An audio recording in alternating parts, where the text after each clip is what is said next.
Hola. Bueno, muy buenas tardes por vuestra presencia en este aula. Que nada, la Asociación Vecinal Triana Norte, pues seguimos intentando aquí en el barrio de Triana, pues dar a conocer asuntos, temas que normalmente pueden tratarse tanto de la historia de Triana como de la historia de Sevilla o la travesía. En esta ocasión, el tema que nos trae es la Primera República. Ahora se va a producir el 150 aniversario de su constitución. Aquí con nosotros está Juan Valencia, que es del Ateneo Republicano de Andalucía, y José Villa, que ahora cuando termine Juan os lo voy a presentar. En el instituto vamos a estar con la charla de José hasta las 9. A las 9, de 9 a 9 y media, si lo veis bien, haremos un turno de palabras, preguntas, dudas, porque los compañeros del instituto, pues a las 10 menos cuarto, pues como que no, hay que estar en la calle. Y nada, yo ya le doy la palabra a Juan y ahora presentaré a José. Bueno, pues muchas gracias por venir a este acto que forma parte del Febrero Republicano que hoy iniciamos, que tiene tres partes, organizado por el Ateneo Republicano de Andalucía y Sevilla Laica. Las tres partes que celebramos en este Febrero Republicano son, por un lado, el Febrero Republicano en barrios. Hoy hay dos actos, uno en la Asociación de Vecinos del Sur, en el que hablarán de sanidad, y este que estamos aquí con la intervención del doctor José Villa sobre un tema histórico. Mañana intervendré yo también hablando de la Primera República en el Hogar San Fernando de la calle Don Fadrique, y pasado mañana hay otro acto en la Asociación de Vecinos del Triángulo, que se hablará también de sanidad y de enseñanza, porque nuestra concepción de la República pues integra lo que es el sentido de lo público, que tanto y tan importante para la ciudadanía. Después del Febrero Republicano en barrio, la semana próxima son las jornadas universitarias, que están en este tríptico, que no lo haya cogido, por aquí dejaré más ejemplares, en donde se van a producir de lunes a viernes diversas charlas y mesas redondas con participación de profesores en la Facultad de Geografía e Historia, en el aula de grado Matacarriazo. También intervendrá el doctor Sevilla en una de las charlas de la ponencia. Y para terminar, el sábado día 11 es la fiesta republicana, en la cual pues habrá un pregón republicano que dirá Paqui Maqueda, activista de la memoria, y después pues una fiesta republicana con intervención de diversos cantautores, con comida, bebida, que va a ser en la Anónima, que está en Pasaje Mayor 22. Eso es el sábado 11 a partir de las 12 o la 1 del mediodía. Y nada, os dejo ya con la charla. Con posterioridad, cuando acabe la intervención José, pues abriremos un turno de palabras para quien quiera intervenir, hablar o preguntar. Y ahora Diego presenta. Pues nada, como ya he comentado antes, en el mes de febrero, hace 150 años, se produce la instauración de la Primera República, un hecho histórico, creemos, poco conocido, porque la más famosa por multitud de acontecimientos desgraciados fue la Segunda República, ¿no? Pues para charlarnos de este hecho histórico, pues tenemos aquí a José Villa Rodríguez. Él es doctor en Historia Contemporánea y Derecho. Él fue miembro del primer ayuntamiento democrático de Sevilla del 79 al 82 por el Partido Comunista de España. Él fue director de la Fundación Monte Cajasol San Fernando, no, Cajasol, perdón. Él es miembro de Sevilla Laica y ha sido galardonado por el caballero de la Orden de las Artes y las Letras por la República Francesa. Y creo, ¿no?, que recientemente ha publicado un libro sobre la Andalucía en la República, ¿no? El periodo del Frente Popular. El periodo del Frente Popular. Y ya sin más dilación, pues aquí tenéis a José Villa y un voluntario que me quite del tiempo. Quiero agradecerle a la asociación la oportunidad de hablar en un barrio tan específico y tan especial de Sevilla como es Triana, y efectivamente a la asociación a la que pertenezco, tanto a la republicana como a la laicista, pues que cuenten conmigo para cosas de este tipo, y a todos vosotros vuestra asistencia, que de verdad, sinceramente, es muy reconfortante veros a tantos, ¿no? Yo creo que lo mejor que se puede hacer con tantas cosas en la vida y en la historia es con ser heterodoxos. Y continuando con mi heterodoxia, voy a empezar dedicando unos minutos, muy pocos, al cantonalismo sevillano. Muy poco porque no tienen realmente, tienen una existencia histórica, tienen una razón de ser histórica, pero no tienen una trascendencia histórica como para dedicarle más tiempo específicamente. Sí aparecerá el cantonalismo en el relato que hagamos de la Primera República. Eso por una parte. Por otra parte, el tema es tan amplio como se quiera. Yo me he hecho un guión que es imposible tratar en 2 horas ni 3, pero sí, aquí está el guión por si alguien lo quiere, y creo que incluso quizás sea mejor, o vosotros me lo decís, como queráis, ¿eh? Lo hacemos. O me paráis en un momento y me decís, oye, no, espérate ahí y vamos a continuar por ese camino, o al final las preguntas que queráis.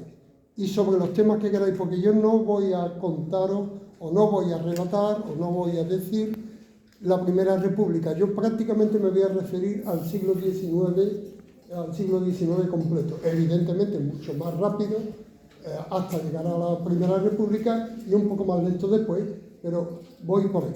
Bien, dedicado al Cantón de Sevilla. El Cantón de Sevilla se enmarca dentro de los procesos cantonalistas de 1873, 1874, responden a una situación general del país, sobre todo en núcleos grandes, Madrid, Sevilla, Málaga, Murcia, Cartagena, donde hay una cierta acción de la burguesía. El cantonalismo es consecuencia de la incapacidad de los gobiernos de la Primera República de avanzar en el proceso de desarrollo federal del país, pero eran una hermosa locura de las clases sociales trabajadoras muy concienciadas políticamente. No tenían ninguna posibilidad. En Sevilla hay dos momentos de cantón, uno en el mes de junio y otro en el mes de julio. El primero dura 24 horas y se termina simplemente con la intervención del gobernador civil, que controla al que está de acuerdo con el ejército acantonado en Sevilla. El segundo dura 48 horas y que termina con un desastre con la llegada del general Pavía, que después entrará posteriormente en enero del 74, entrará en la famosa historia de las Cortes, en el Congreso. Eso es todo, aparte de un enfrentamiento muy específico entre precisamente los cantonalistas de Sevilla y los cantonalistas de Utrera, prácticamente se acabó. Era una hermosa batalla utópica perdida de antemano. Y dicho eso, que tiene muchos matices, pero que no tiene más trascendencia histórica, sí el siglo XIX. Porque no hay forma tampoco de entender la Primera República sin saber qué pasa en el siglo XIX. El siglo XIX significa el final del reinado de Carlos IV, uno de los Borbones que la historia de nuestro país ha padecido, excepción hecha especialmente de Carlos III y para usted de contar. Y este hombre, su final es que sufre la teórica invasión napoleónica, que iban de paso para Portugal y que se quedaban aquí. Carlos IV, que no había nacido en España, hecho que es significativo en el sentido de que el conjunto de lo que constituye el Estado español, los distintos reinos, no fueron capaces de montar una dinastía española. Hubo que buscar las dinastías fuera de España, y además tampoco teníamos gran intervención en quién iba a terminar siendo el rey, porque era un problema de equilibrios entre potencias francesas y alemanas o francesas e inglesas, y así nos venían las cosas. Carlos IV no había nacido en España y muere también en Roma, Este hombre soporta, dicho entre comillas, la invasión francesa. Napoleón lo exilia a Bayona, en Marsella y en Roma, donde muere. Y se acabó. Yo creo que incluso sobran palabras para Carlos IV. La continuación es José I Bonaparte, conocido como Pepe Botella. Este hombre está aquí entre junio del 1 de 1808 y diciembre de 1813. Evidentemente José I es un impuesto, evidentemente, que responde además a los intereses napoleónicos, pero curiosamente era de lo más avanzado en el orden liberal que se podía esperar por aquellos tiempos. Durante su periodo, él está aquí hasta el 13, las Cortes de Cádiz, que representan a la zona no invadida y no bajo la tutela, no bajo poder napoleónico, en Cádiz en 1812, como sabéis, nace la primera Constitución española, 1812, de la que merecería dedicarle un tiempo específico, porque tiene muchos rasgos. La Constitución del 12 no deja de ser una constitución monárquica, pero hay ciertos atisbos liberales que después se van a ver. Lo pongo como ejemplo de cómo con José Napoleón aquí y sin, evidentemente, su participación, hay un reducto de libertad en la península, que es Cádiz, donde nace la Constitución del 12. Derrotados los franceses, recuperada la historia del país monárquica, regresa Fernando VII. Fernando VII pasa de ser el deseado al felón. Y evidentemente lo de deseado era simplemente porque la sociedad, el conjunto de la sociedad española, efectivamente pensaba en su rey, y lo de felón se lo ganó a pulso. Y además hay que ser muy discreto para llamarle solo felón.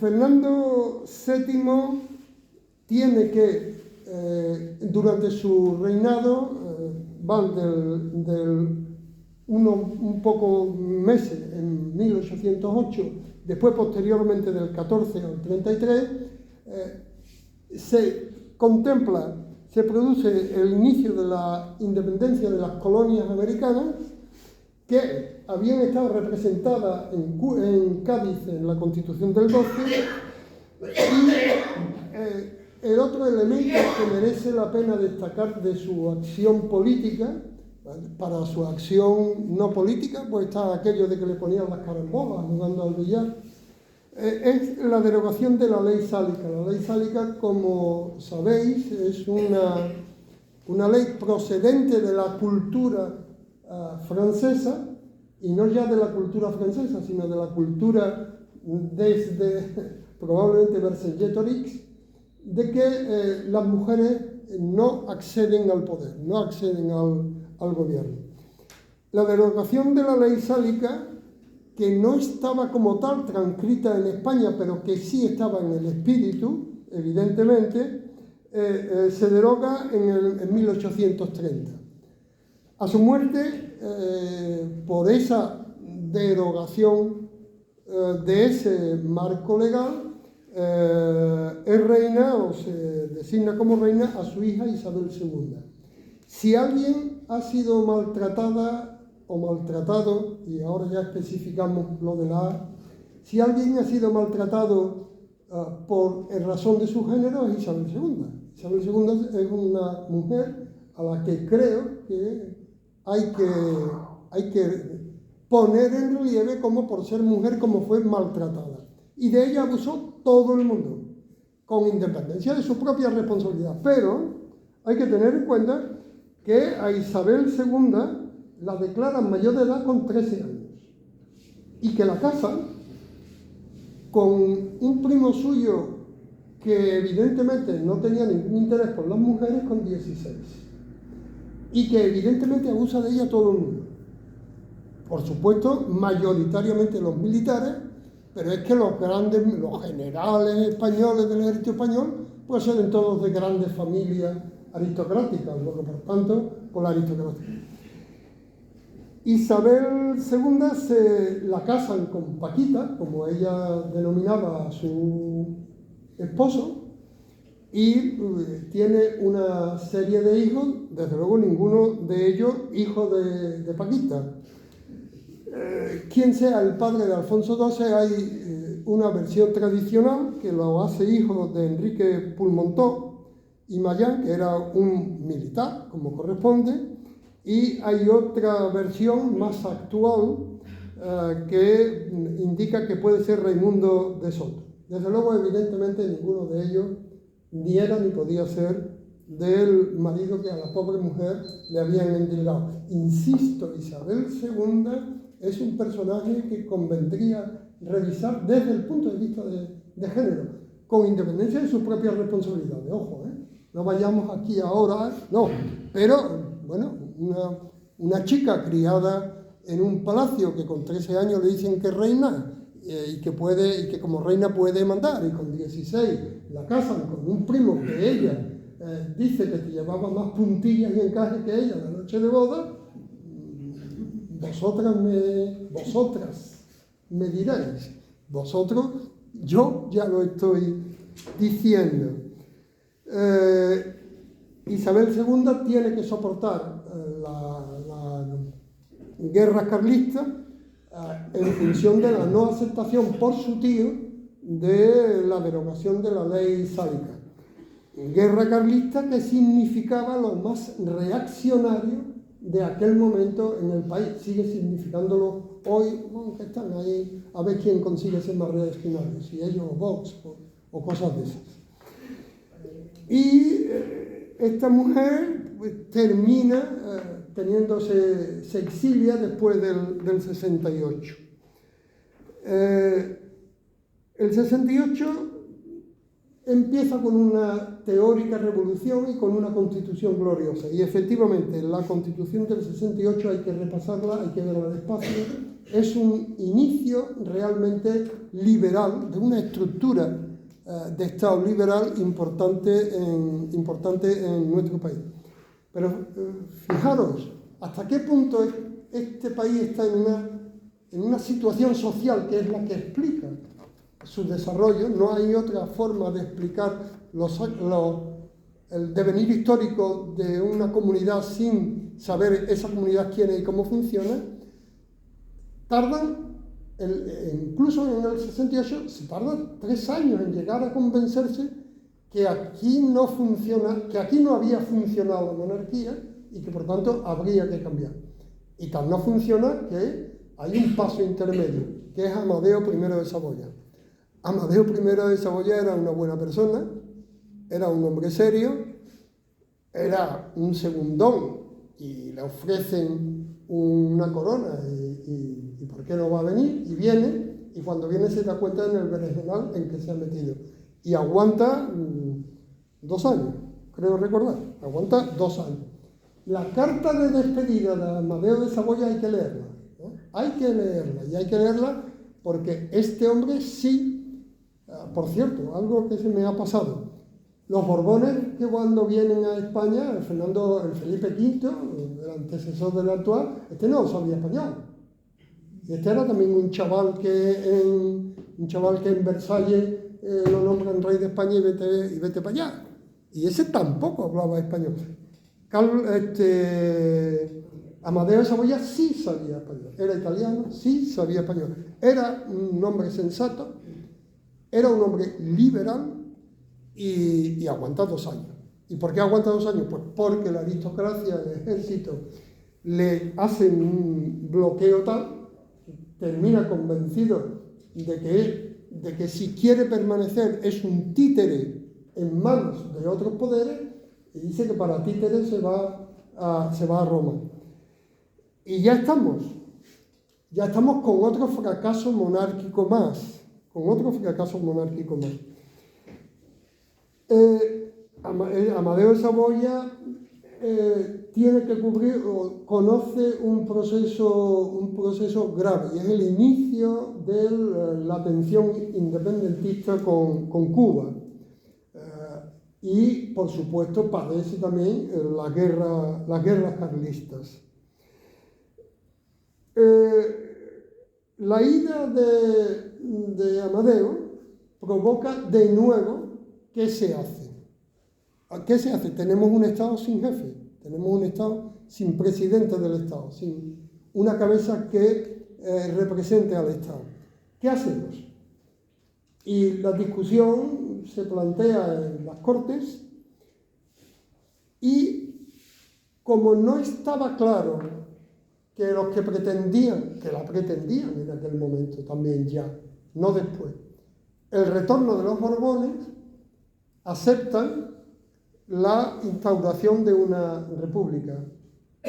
El primer problema de la primera república española es que todos los que votan a favor, solo hubo 2 votos en contra en las Cortes, cuando se proclama la primera república española en 1873, en febrero del 73. Solo hay 2 votos en contra. Y en las Cortes había alfonsinos, había algún carlista, y fundamentalmente en el ejército era un ejército, un ejército monárquico. Yo tengo mis dudas. Yo creo que el ejército español, a partir del siglo XVII, desde luego el XVIII, en el XIX y en el XX, no es monárquico. No. El ejército es ejercista. Y eso se demuestra claramente con Serrano y con Franco. No son monárquicos, pero sí necesitan a alguien que dé la cara. Sí necesitan a alguien que dé. Y les viene bien un rey, aparte de que, hombre, está la historia de la aristocracia y no sé qué y no sé cuánto. Bien, esto lleva esa no decisión de los monárquicos a plantear claramente el retorno de los Borbones, y una situación social muy dura, muy grave en el sentido económico, en el sentido social, en el sentido laboral, y la existencia de republicanos realmente valiosos, tanto intelectual como políticamente, más el movimiento que se deriva de la evolución de la República Francesa es la que lleva, creo, en el fondo, a esa instauración de una república, salvo excepciones, sin republicanos. Hay republicanos muy serios, Pi Margall,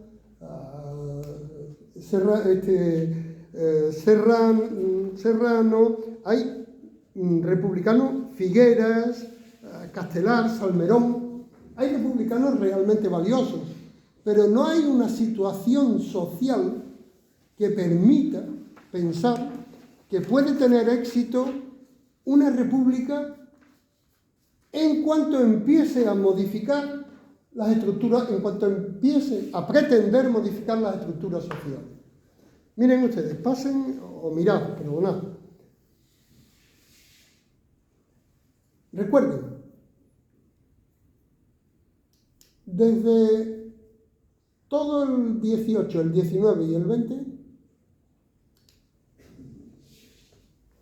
en España no se le corta la cabeza a ningún jefe de Estado.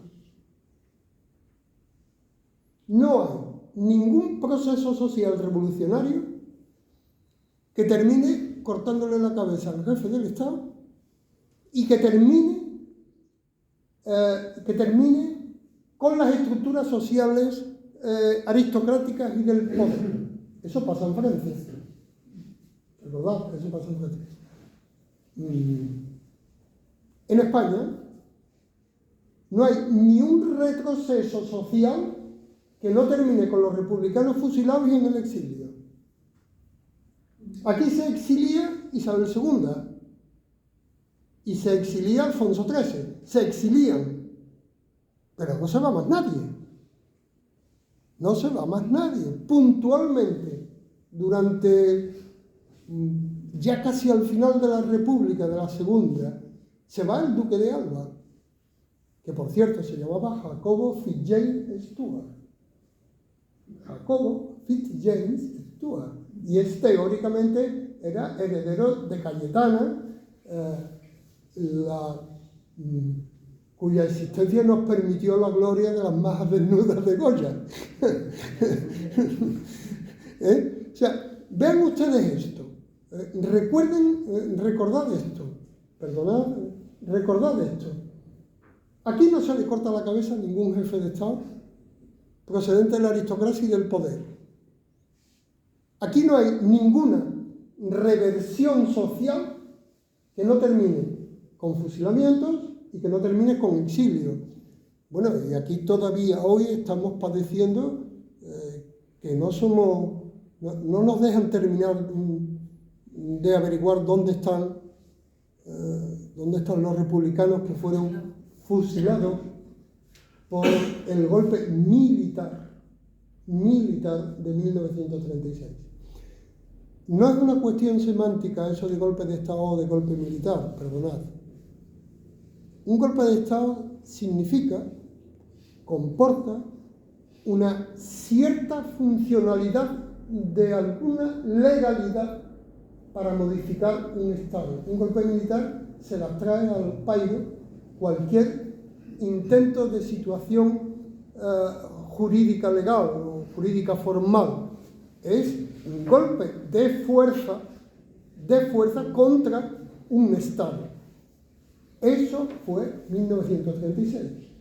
Y eso fue 1874. La Primera República, en mi opinión, se acaba con el golpe de Serrano de enero de 1874.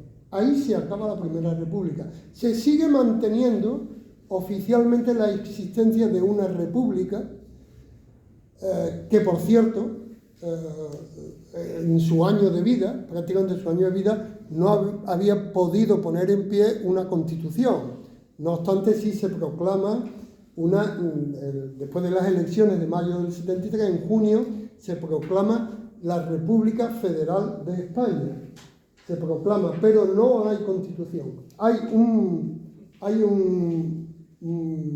proyecto de constitución que, según dicen, y es posible, porque era un hombre probablemente capaz de hacerlo, redacta Castelar en una noche.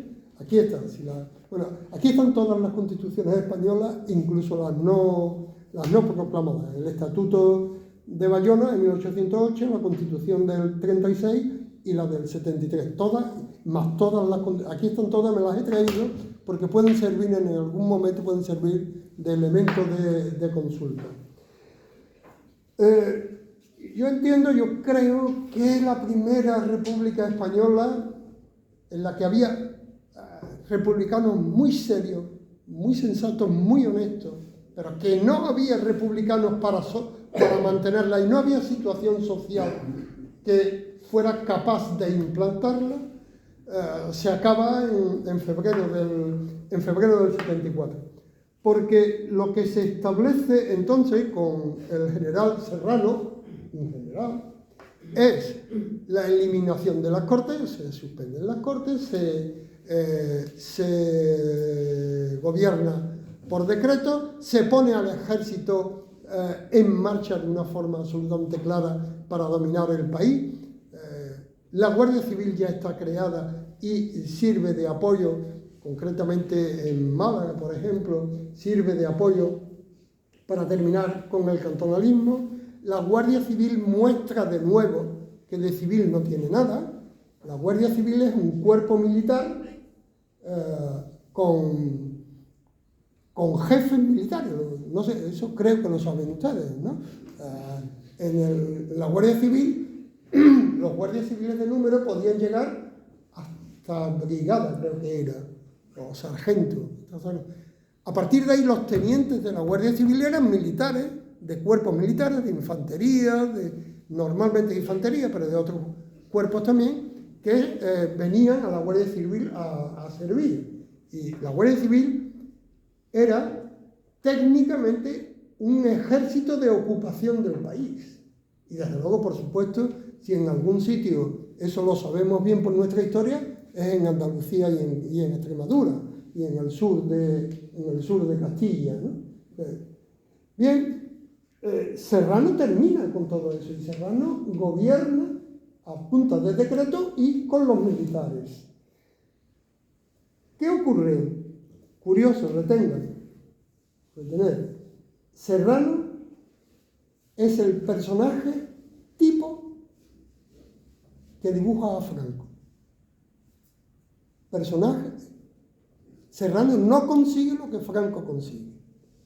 Serrano pretende montar, y de hecho a su mujer le decían la reina consorte, su mujer, que como debe ser en esta historia, y además como normalmente no se dice, pues va siendo hora de decirlo, aunque pueda parecer o una butad o una falta de respeto, pero igual que no se dice quién eran los posibles padres de Alfonso XII, hay que decir que Serrano era un pedazo de cabrón como la copa de un pino, vamos.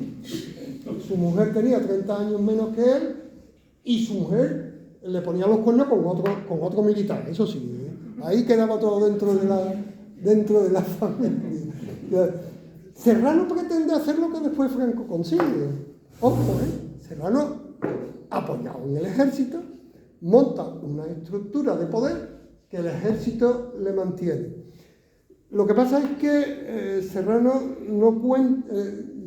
no tiene la habilidad de Franco. Franco consigue ir eliminando física o por otros métodos, a base de dinero y de ascenso y de no sé qué, a los militares que podían haberle discutido el poder. Serrano no fue capaz y termina culminando efectivamente ese deseo que, por ejemplo, muestran o son representados por Fernández de Córdoba, otro militar, o por el hombre de la Restauración, por Cánovas del Castillo, exactamente, muchas gracias, por Cánovas del Castillo. La verdad es que yo debo tener algún problema mental, es que me cuesta mucho trabajo acordarme de la banda de la derecha, me cuesta mucho trabajo. Por Cánovas del Castillo, que era que era alfonsino, no los consigue dominar, y de ahí que de nuevo volvemos al cuartelazo número no sé cuánto del siglo XIX, y por una parte Pavía, que había sido, retrocedamos hace 22 minutos, 23 minutos, Pavía en general, que termina con el segundo intento cantonal de Sevilla y termina a tiros, y por ahí hay datos de que son en torno a 100 soldados de leva, otro de los problemas gravísimos de la Primera República, los que mueren. Los que no se saben cuáles son los civiles que mueren sevillanos, fueran de la Macarena, de mi barrio, que yo soy del barrio de los Gitanos, o de Triana, porque esa gente no cuenta, claro. A ver, estamos aquí para contar al populacho, coño. A ver, ¿esto qué va a ser? Bien, Serrano no mide ese tema, y Serrano fracasa, y primero Pavía entra en el Congreso, y después Martínez da el golpe y proclama a Alfonso XII. Alfonso XII era un niño, y además criado en París, y además, pues, o bien procedente de su constitución, o bien procedente de los rigores de la época, o bien procedente de sus excesos diversos. Alfonso XII estaba tuberculoso, como sabéis, se casa con el intento, otra vez de nuevo otro intento francés, con la hija del Montpensier, que el Montpensier hubo un momento en que peleó por el trono de España, el de aquí de San Telmo. Por cierto, que Montpensier fue uno de los primeros, el segundo propietario de una finca procedente de la iglesia de la desamortización, una finca que a lo mejor os suena. Después de la desamortización definitiva de esta finca, el Montpensier, que intenta montar un foco monárquico que pueda llegar a dominar a todo el Estado. ¿Os suena la finca? Que sí, Gambogá. Pues él fue el segundo propietario de Gambogá a la desamortización, después de la desamortización. Bueno, pues Alfonso XII se casa con esta chica se muere, y se casa con Cristina de Habsburgo. De nuevo se busca gente de fuera. Es muy significativo recordarlo, porque estas son de esas cosas que cuando las piensas dices, coño, pero ¿esto qué es? En este país no hubo nunca alguien procedente de sus propias estructuras sociales de poder que pudiera jugar a representar al país, a jugar a la jefatura del Estado. Bien, pues Alfonso XIII se muere muy joven. Alfonso XII, perdón. Si ya lo digo, que yo tengo un lío. No, lo digo seriamente. Yo tengo aquí mi guión, porque sé que mi guión que es muy largo, pero bueno, ya está, ya estoy casi terminando. Alfonso XII se muere, y su mujer, Cristina de Habsburgo, es la regenta. Una mujer con cierto nivel de visión de poder, que tuvo que luchar claramente con los poderes constituidos aristocráticos y del ejército. Alfonso XIII, ya no estamos en el 19, ya estamos en el 20, es nombrado rey, es proclamado rey en 1902, y ahí se queda el 19. Del 20 hablamos después, solo sin dejar de poner de relieve que en el 36, efectivamente, después de las elecciones municipales, otra historia de la que creo que nos podemos enorgullecer los españoles de que con unas elecciones municipales tuvimos bastante para derrocar a una monarquía. Alfonso XIII sale de Madrid con un salvoconducto de Azaña, de Manuel Azaña. Sale de Madrid con un conducto de Manuel Azaña. Hombre, lo menos que deberían de ser los monárquicos puestos a tener un mínimo de dignidad y reconocer que Azaña por lo menos protegió la salida de Alfonso XIII. Al día siguiente, Alfonso XIII sale por Cartagena.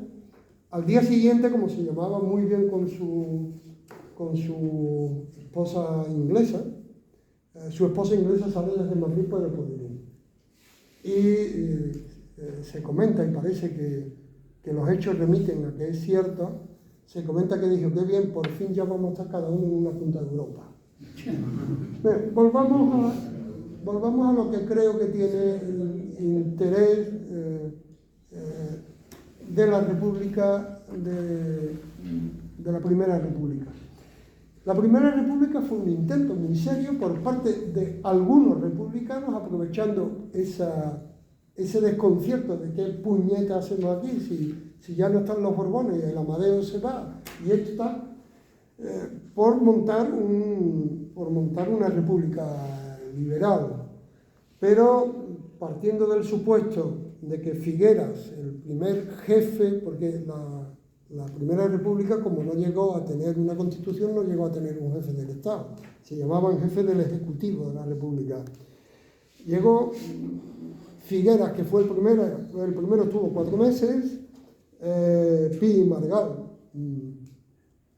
un auténtico federalista, estuvo 1 mes, Salmerón, que era krausista, y empezaban a aparecer por ahí, son posteriores en 20 años, pero empiezan a aparecer por ahí los krausistas españoles con la institución libre de enseñanza, que es así que es el germen intelectual y filosófico de la República Española, de la Segunda República Española, y bueno, y que Salmerón además es tan coherente y tan digno que en los 2 meses él renuncia a la presidencia, a la jefatura del Ejecutivo, porque los militares intentan poner de nuevo en pie la pena de muerte. Y en su sistema filosófico político no entraba y dimite antes que firmar una sentencia de muerte. Y finalmente Castelar, que está 3 meses. Es decir, si en un año hay 4 jefes de Estado, y Serrano, si es que consideran ustedes que lo de Serrano era todavía la República, que yo creo que no, pues no había una capacidad social de imponer una modificación de la estructura social. No la había. Y como no la había, era fácilmente destruible por los poderes efectivos. ¿Quiénes eran los poderes efectivos en todo ese periodo? El periodo no en 1873-1874, no, sino como mínimo desde 1812, que es de donde, o desde 1808, que es de donde hemos partido. Podemos ir un poco más atrás, pero ¿para qué? ¿Cuáles eran los poderes efectivos? Los poderes efectivos era el ejército, un ejército que iba de derrota en derrota hasta la derrota final. Este ejército, a partir del siglo XVII, se acabó. El ejército, que además tampoco había sido antes un ejército español, ¿no? Ojo, que allí había muchos mercenarios en todas partes, en Roma, en los Países Bajos. El desastre de las colonias, no hubo una capacidad para entender, para articular el mundo colonial americano con el mundo político español, no hubo. Partan ustedes del supuesto de que desde los matrimonios políticos de los hijos de Fernando de Aragón e Isabel de Castilla, por cierto, Isabel de Castilla procedente de su reinado de un secreto de alcoba. Hoy ya las cosas son distintas, pero en aquella época cualquiera sabe, quién puede afirmar quién era realmente el padre de Isabel, no, de su hermana, de Juana, de la denominada Beltraneja. Bien, partamos del supuesto de que descubierta América, nosotros, o este país, sigue financiando, y además con dinero de América cuando viene, una política, la peor que se podía hacer desde aquí, que era una política centroeuropea. Aquí se hereda por parte de Felipe II la necesidad de mantenerse en el imperio austrohúngaro, el imperio germánico. Esa era la peor política que se podía hacer desde aquí. Pero es que había otra que sí podía tener una cierta raíz histórica y social importante, que era el Mediterráneo a través de la Casa de Aragón. El Mediterráneo, a través el padre de Carlos IV había sido rey de Nápoles, del rey de Nápoles. Y nunca se vio América como una estructura capaz de integrarse en un Estado. Curiosamente, recuerden que la independencia de las colonias americanas las hacen los españoles que están allí. No los indios procedentes. Los indios, esa gente no entraron en la pelea. Además tampoco los iban a dejar entrar, pero no entraron. Sí, es una rebelión de los españoles que están allí, vamos. Y muchos de ellos pertenecían al ejército colonial, ¿no? Bien, no había, en 1873, había una efervescencia social, había un desastre social. Teníamos además el recuerdo inmediato de la Comuna de París, que la Comuna de París dura más que los cantones españoles, pero que terminó igual. Las grandes avenidas de las que disfrutamos en París, que terminan o que tienen su eje, su punto de eje en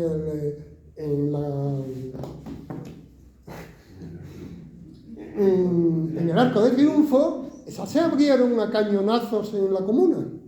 Esa se aprovechó la Comuna para abrirlas a cañonazos. Bien, esa necesidad social, que además aquí en Andalucía afectaba sustancialmente a la mayor parte de la población, puesto que teníamos una unión con el campo, dependíamos en gran medida del campo. Nosotros perdimos la primera revolución liberal, la perdimos. Creo que en eso no cabe la menor duda, ¿verdad? La primera revolución liberal, producto de 1789, derivada de allí, de aquí cae todo esto, esa la perdimos. Pero es que la revolución industrial también prácticamente la perdimos. Aquí en Sevilla en Andalucía, había un pequeño foco industrial, y en Málaga, y se acabó la presente batalla, y el resto del país, en Cataluña, no en Cataluña, en Barcelona y alrededor, y en Bilbao y alrededor. Y mucho me temo que como nos descuidemos vamos a perder también la revolución tecnológica. Bien, con ese contexto, con ese poder real en las manos de la aristocracia o de los grandes comerciantes, y el poder real era la tierra, con un ejército que el único sitio que tiene para desahogarse y demostrar su país es en el propio Estado, en su propio territorio. La verdad es que los intentos liberales no podían salir adelante. Pero el siglo XIX es el mantenimiento de la llama del deseo de la libertad del pueblo de España. Creo que la muestra de que el siglo XIX, con todas sus crueldades, con todos sus errores, es un siglo que hay que respetar y que hay que estudiar a fondo. Yo creo que el mejor especialista que hay en España en la historia del liberalismo español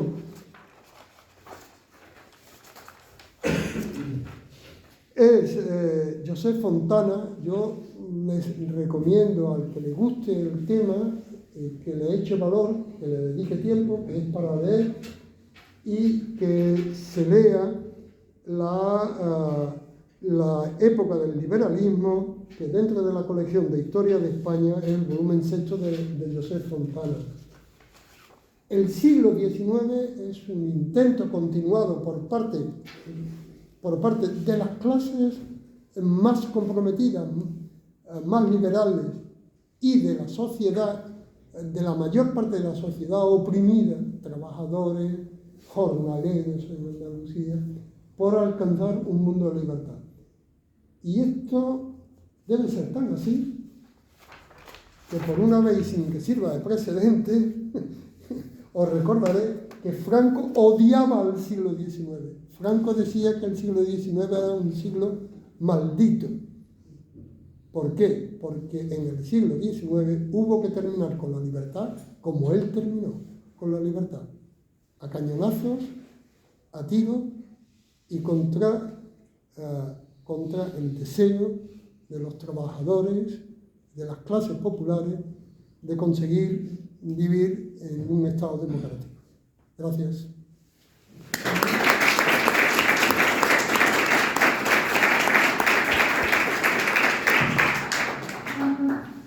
Si te parece, José, subimos a Parra. Sí, sí, claro.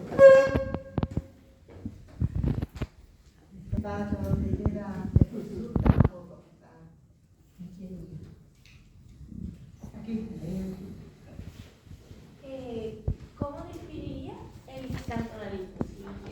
En palabras mayores. ¿No sería como la definición más global? Es un movimiento de respuesta al no cumplimiento por parte de los dirigentes de la Primera República a aquello de que iba a haber una reforma agraria, de que iba a haber una libertad, de que iba a haber una devolución de tierras. Aquí en Andalucía, por ejemplo, tuvo una enorme repercusión la invasión de tierras comunales y, en general, de que significaba el cambio real desde una dictadura social del poder, social, económico, religioso, hacia un mundo de libertad. Eso, ¿cómo se expresa además claramente? Porque se produce el cantonalismo, se produce en los centros urbanos. Se produce en Sevilla, aquí en Sevilla, se produce en Málaga, se produce en Murcia. Lo de Cartagena es porque Cartagena lo tenía al lado y aquí estaba la base naval, que fue un elemento importante. Entiendo que la razón del cantonalismo no es una razón filosófica que podía parecer derivada de la concesión federal del Estado de la Primera República, sino una ansia social de libertad.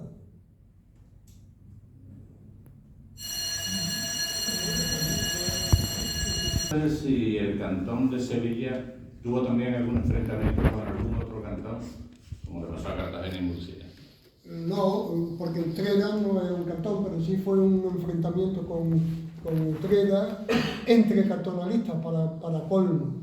Vamos a ver, el cantón además de ser, en mi opinión, además de ser un error político, una utopía política, era profundamente romántico. Era profundamente romántico. Y hay un enfrentamiento entre Sevilla y Utrera, entre los cantonalistas de Sevilla y los cantonalistas de Utrera, por razón de quién iba a soportar, quién tenía capacidad para aguantar la que se venía con Pavía, y se terminan peleando entre ellos, lamentable. No sé si le dice a usted algo también absolutamente lamentable, que en público un gobierno de coalición discuta de los problemas internos.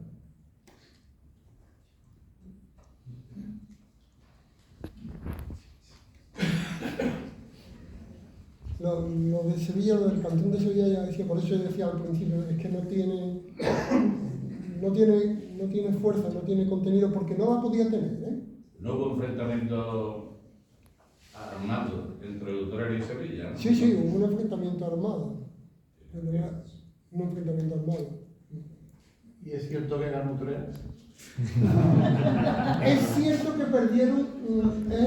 perdieron los habitantes de la provincia de Sevilla. Digo la provincia de Sevilla porque, como sabéis, el sistema provincial es de 1848, que tiene cosas tan absurdas como la creación de Huelva, por ejemplo, en Andalucía, vamos, por ejemplo, que fuera Andalucía, y que Sevilla, por ejemplo, no hubiera sido una provincia a la que hay que achicar necesariamente, cuando lo lógico hubiera sido que la provincia de Sevilla representara lo que era el reino de Sevilla, cuando de verdad era un reino, que es con los árabes. Con los árabes.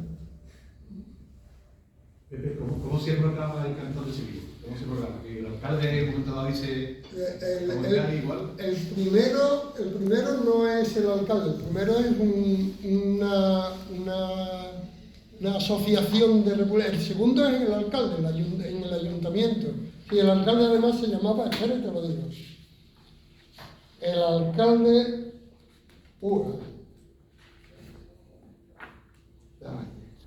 El alcalde se llamaba... La primera nace de un comité de salud pública y la segunda es el ayuntamiento. La segunda es el ayuntamiento, la Junta Revolucionaria, en el ayuntamiento. Y era este hombre... bueno, y qué curioso, oye, ya te digo que se declara en el convento de los terceros, allí en San Román, donde está ahora en Macesa. Allí es donde se declara. Pues espérate.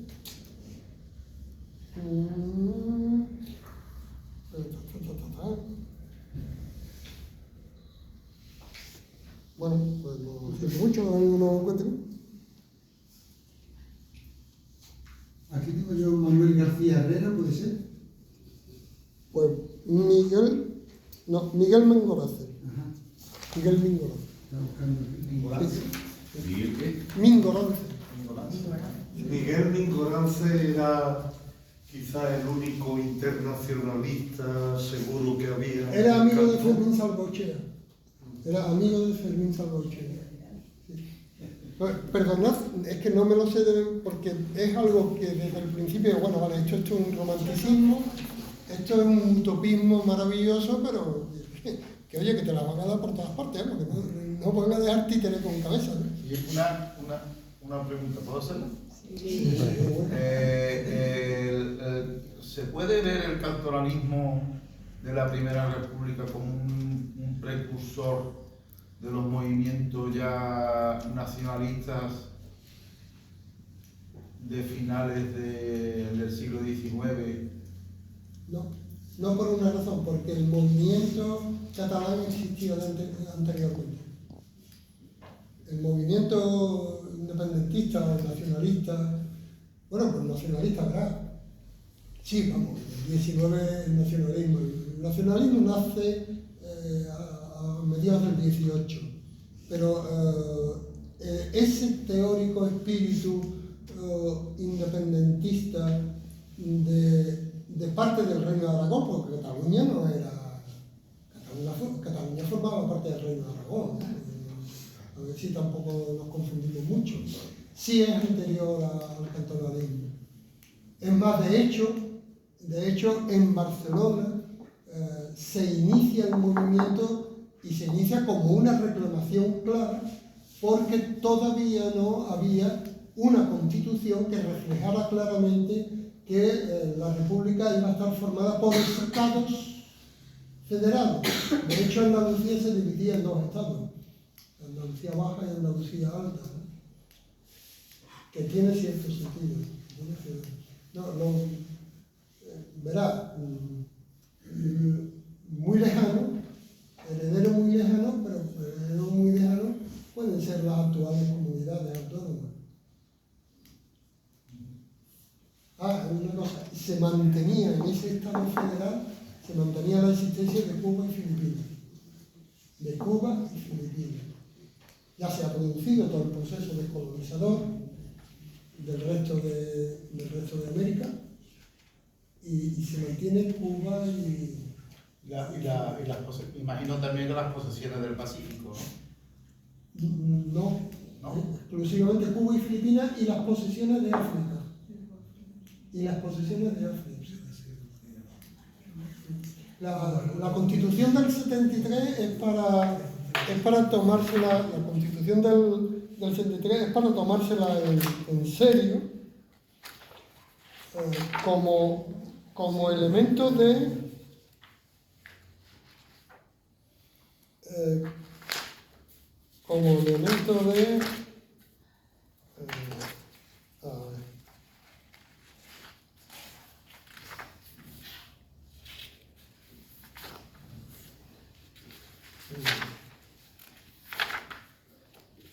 además hay temas que lo resuelve hoy con una precisión lingüística admirable. Un segundo. No estaba Aznar entonces por aquí, ¿no? ¿Cómo? Aznar no estaba por aquí. ¿Sabes una cosa? ¿Tú sabes quién era el tío abuelo de Aznar? Sí. El Aznar que decía, ¿pero qué quieren ustedes de un país que se acostó monárquico y amaneció republicano? Sí. Ese era tío abuelo de Aznar, ¿eh? Sí. Bueno, vamos. ¿Sabes qué? ¿Qué caza? O cuántos refranes se ven. Un segundo. No, estaba en el 56. Una preguntita. 56, sí. Aquí hay también una palabra. Sí, una chica que quiere preguntar.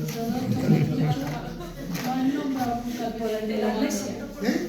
En todo esto que has contado no han nombrado nunca el poder de la Iglesia. Sí, es Que cierto. creo que intervendría también.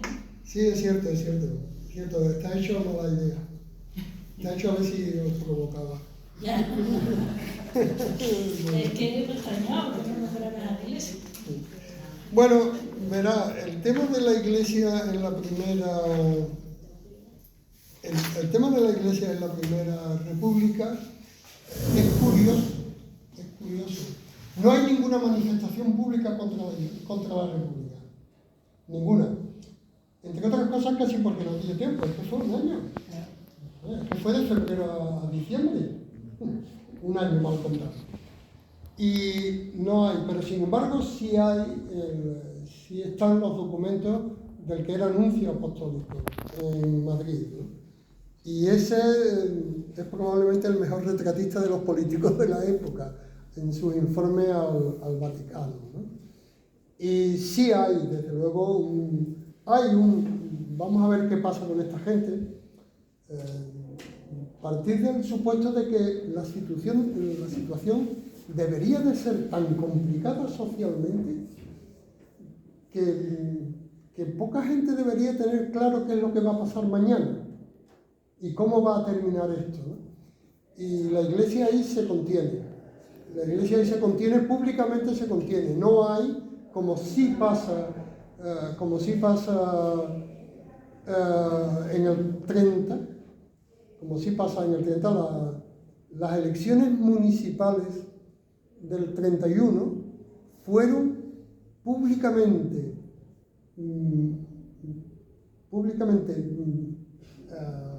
asaltadas, públicamente condenadas por la Iglesia, públicamente. En Málaga se llegaba, en Málaga, que sepamos que está recogido, pero esto sería en más sitios, evidentemente. Por ejemplo, aquí en Sevilla estuvo el tema ese del cardenal Lunday, que es un tema que también convendría poder investigar a fondo algún día, cosa que no podemos porque no nos dejan los archivos. Y ahora tampoco nos lo dejan, ¿eh? No vayamos a creernos que por la ley de memoria democrática la Iglesia va a abrir sus archivos. Si os cuento una anécdota mía con los escolapios, es para echarle de comida aparte.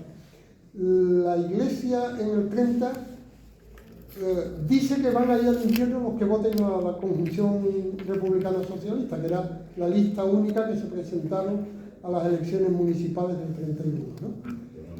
que van a condenarse al infierno. Y el enfrentamiento de la Iglesia Católica con la República o con la Segunda República es desde el primer día, con el primado que después padecimos aquí, con el cardenal Segura, con todo esto.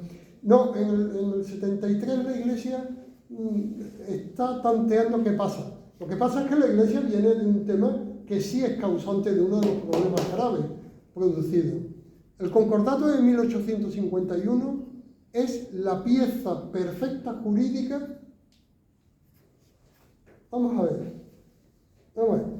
Si no hubiera béticos, no podría haber antibéticos, ¿no? Si no hay béticos, no puede haber antibéticos, ¿no? Para compensar, como yo no soy ni de uno ni de otro, si no hubiera sevillistas, no podría haber antisevillistas, ¿no? ¿Es claro eso?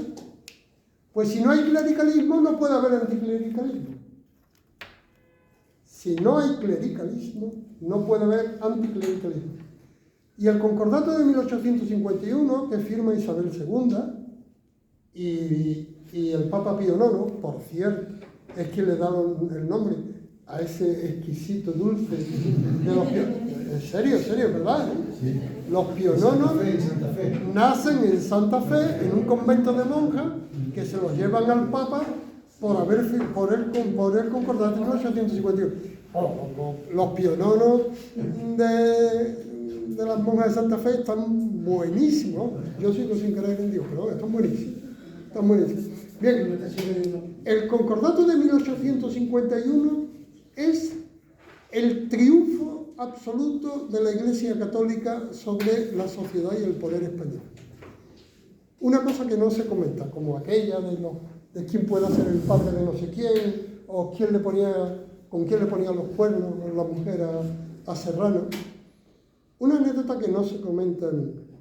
En el Concordato de 1851 el Papa dice que ya no van a hacer más reclamaciones, ni reclamarán nada, ni a los propietarios actuales, ni a sus posibles herederos, ni a nadie que haya adquirido bienes de la Iglesia en el proceso de desamortización. Puñeta, y todavía nos siguen contando que hay que ver lo mal que lo ha pasado a la Iglesia por culpa de la desamortización. Dos datos. Uno, como decía Jiménez Fernández, catedrático de esta Universidad de Sevilla, es que en la desamortización los bienes de las manos muertas, que era la Iglesia, el conjunto, pasa a las manos vivas. Las manos vivas eran todos hermanos, hijos, primos, sobrinos de los obispos. O sea que lo único que pasó es que los bienes, la Jarafe, por ejemplo, que era prácticamente de las monjas de aquí, de San Clemente, era el primer propietario en el Arrance. Los bienes pasan de las manos de la Iglesia a las manos de los poderes económicos y sociales que eran ellos mismos. Tradicionalmente en las familias españolas un hijo se dedicaba a ganar dinero, el otro se dedicaba al ejército y otro a la Iglesia. Eran lo mismo. Ese es un dato. Hemos hablado antes de Gambogal. Gambogal, el segundo propietario de Gambogal es Montpensier, y el último eran los... No, antes, el anterior. Era otro latifundista sevillano. Es decir que, y en 1851 el Papa dice que ya no va a reclamarles más. Oiga, no va a reclamarles más por dos razones. Una, porque realmente a quien se la va a tener usted que reclamar va a ser a su primo, o a su hermano, o a su cuñada. Y dos, porque las indemnizaciones que se acuerdan al Vaticano en el Concordato de 1851 superan con mucho económicamente todo lo que se había desamortizado. Y solo un dato. Si el Concordato de 1851 estuviera en vigor, todos los que estamos aquí estábamos siendo quemados dentro de un rato. Literalmente, en el Concordato de 1851 se dice que no se podrá enseñar ninguna doctrina que no esté previamente autorizada por la Iglesia. Eso lo dice el concordato de 1851. Si con ese concordato en vigor, ese concordato estuvo en vigor hasta abril de 1931. Ojo, hasta abril de 1931, porque el periodo de la Primera República no se llega a denunciar, que era lo que había que haber hecho aquí en 1979, haberlo denunciado. No se llega a denunciar porque no da tiempo, es un año. Y lo que se está haciendo durante la Primera República es ver cómo se coordinan, cómo se acuerdan, cómo se negocia con la Iglesia. Pero es que, claro, con el concordato de 1851, ¿para qué quieren mandar? Que lo que dice literalmente es que en este país no se puede enseñar medicina sin que la Iglesia haya aprobado lo que le van a ustedes a enseñar de medicina. Bueno, se podrían hacer un curso. ¿Vale? Menos mal. Perdón, solo una más. Menos mal que me ha dado, porque lo de la Iglesia digo, lo voy a dejar a ver si lo provoco. Menos mal que se aporte si lo provocación. Gracias, Rosario. ¿Cuál cree usted que fue la principal causa por la que la Primera República no funcionó como forma de gobierno? Por el tiempo, porque fue muy poco tiempo. ¿Sí? No fue, era una causa anterior, una causa preexistente, porque no había un consenso social por una determinada forma de vida y el compromiso de mantenerlo. La Primera República nace porque no saben qué hacer. Se encuentran de la noche a la mañana con que hay borbonistas y hay carlistas. La guerra carlista se termina con Alfonso XII, no con la Primera República. La Primera República, uno de los problemas que tiene es precisamente la guerra carlista. Hay borbonistas, hay carlistas, hay republicanos de la élite y hay una masa social generalizada que no está dispuesta a soportar más a la monarquía y que no saben qué hacer. Y Amadeo I es consecuencia de eso. Porque quizá, si hubiera habido un consenso social suficiente, cuando Isabel II se va, ojo, se va, no le pasa nada, y su Paquita también se va, pero cada uno a un hotel distinto en París. Cuando se va, no se va más nadie. Los alfonsinos se quedan, los carlistas están de guerra. El poder económico lo siguen teniendo los grandes comerciantes y la gran aristocracia. La tierra no se reparte. ¿Vale? Sí, la Primera República es el resultado de no saber qué hacer y que hay unos cuantos republicanos, muy pocos, 77. Y sin embargo los votos que eran 280 y tantos. Y republicanos no había nada más que 77. Y bueno, la idea da la impresión de que la idea era un poco de, bueno, vamos a tener una república, pero no vamos a cambiar absolutamente nada.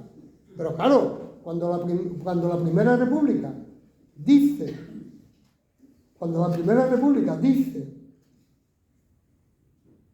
que ningún español podrá ser preso sino en virtud de mandamiento de juez competente, el auto por el cual se haya dictado el mandamiento se ratificará o repondrá oído el presunto reo dentro de las 72 horas siguientes al acto de la prisión. ¿Te imaginas la que se arma si esto se convierte en una ley efectiva? Ítem más. Mira que... y en esto hay además hasta una posible discusión terminológica. Fíjate, mira. Dice, a diferencia de lo que dice la Constitución del 12, que dice que son españoles todos los hombres nacidos en España, eso dice la Constitución de 1812. La del 73 dice, todas las personas nacidas en territorio español son españoles. Los hijos de todas las personas nacidas. Y después dice algo, a lo largo de toda la Constitución dice algo muy significativo. Habla de españoles. En la Constitución del 73 no se habla de hombres y mujeres. Habla de españoles. Puestos en el 73, evidentemente ese españoles eran españoles y españolas, pero al no distinguir si la Constitución, si el régimen hubiera seguido adelante, evidentemente las españolas podrían haber sido jefas del Estado, cosa que nos gustaría aquí ahora a los republicanos. O sea, en la Constitución del 73 hay elementos muy curiosos, muy avanzados, muy serios, no tan avanzados, y además no era tampoco el momento, históricamente no era posible, no tan avanzados como el del 31, que renuncia a la fuerza para resolver los conflictos internacionales. Eso sí que había que ser avanzado. Pero es muy significativa, ¿no? Si esta Constitución se llega a proclamar y se transforma en ley,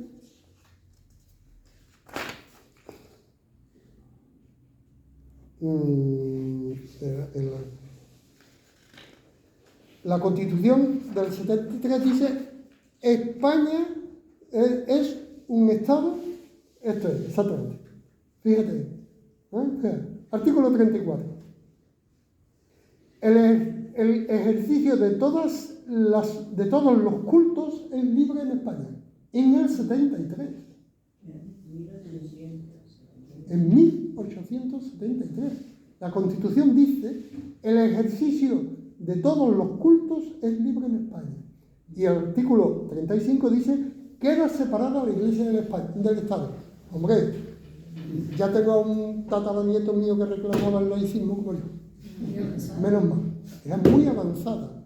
Lo que pasa es que yo creo que la proclamación, yo creo que la Primera República nace porque no saben qué hacer, y que hay una serie de republicanos muy serios, muy avanzados, 72, y los meten por esa vereda.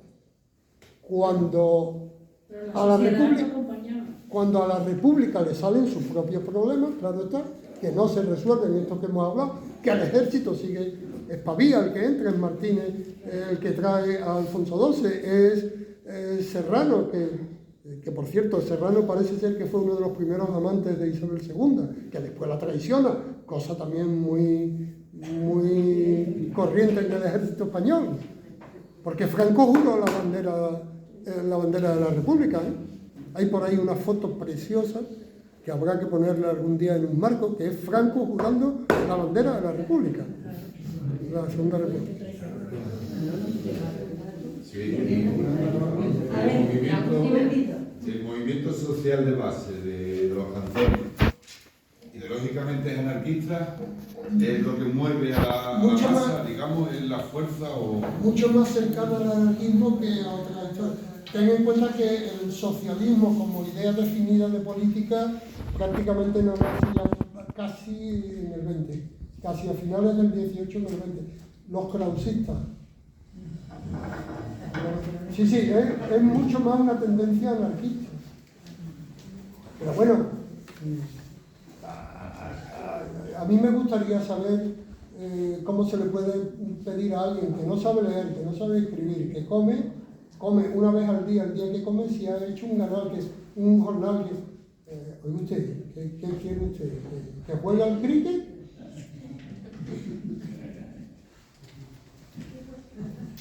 Yo creo que la base, diríamos, popular del siglo XIX, la gente, pienso la mayoría, era campesina todavía, con una industria naciente. Mayoritariamente analfabeta, pero estoy hablando del 80 o un 70%. Es decir, una suposición. Las personas que piensan, los intelectuales, universitarios, etc., no llegan a la base. La gente les da igual. La gente quiere comer y sobrevivir. Esas ideas bonitas de libertad, de liberalismo, ¿qué más me da? Esto pasaba en España desde siempre, que vienen los visigodos porque vengan, vienen los romanos porque vengan. ¿Yo qué hago si yo no entiendo nada? Es decir, el desprecio y el olvido del pueblo sencillo, para mí uno de los momentos en que empieza, es cuando la segunda empieza por los pueblos a llevar la cultura y la formación, con los teatros, con de Lorca, empezando a decir a la gente y empieza a crecer. Aparte, claro, el anarquismo también sube. Pero No sé cómo hay un pozo anterior. Hay un pozo anterior. Hay que tener en cuenta que durante algún tiempo los barcos que venían de América servían para que se fueran también. Y eso sirvió durante algún tiempo de colchón social.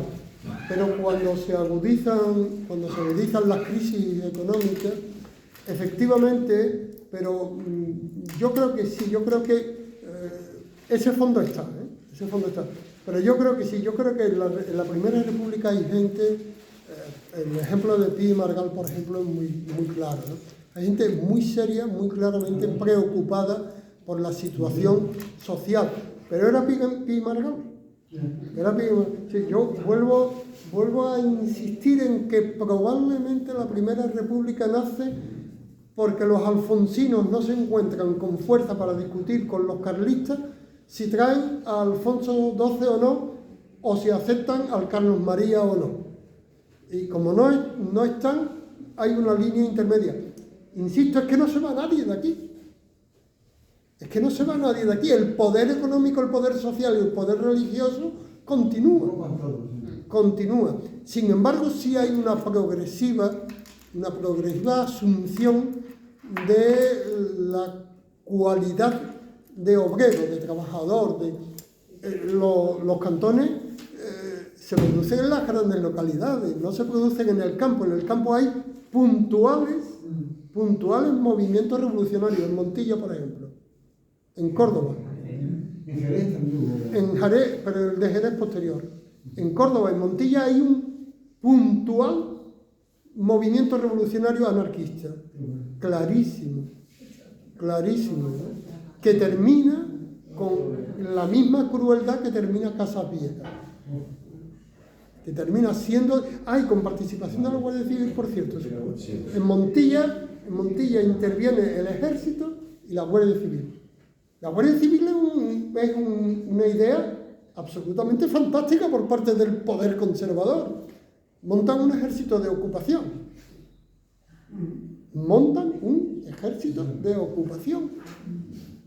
Que además es militar. Sí, eso de Guardia Civil es mentira. Yo creo recordar que es de teniente para arriba. Esa gente proceden del ejército y cuando se cansan de estar en la Guardia Civil o cuando se aburren, vuelven al ejército, vuelven a su infantería o a su artillería. Por otra parte, tenemos un ejército que no tiene nada que hacer fuera de las fronteras españolas. Ahí está el desastre de la increíble historia colonial española en el norte de África, impuesta por Francia además. El Tratado de Algeciras. Sí, yo creo que ese. Pero ahí hay una simiente. Sí, una semilla. Ahí hay una simiente que es impulsada radicalmente. Eso, para mí, nunca dejaremos de resaltar el honor de esta gente, la Institución Libre de Enseñanza. La Institución Libre de Enseñanza. Y después de la Institución Libre de Enseñanza.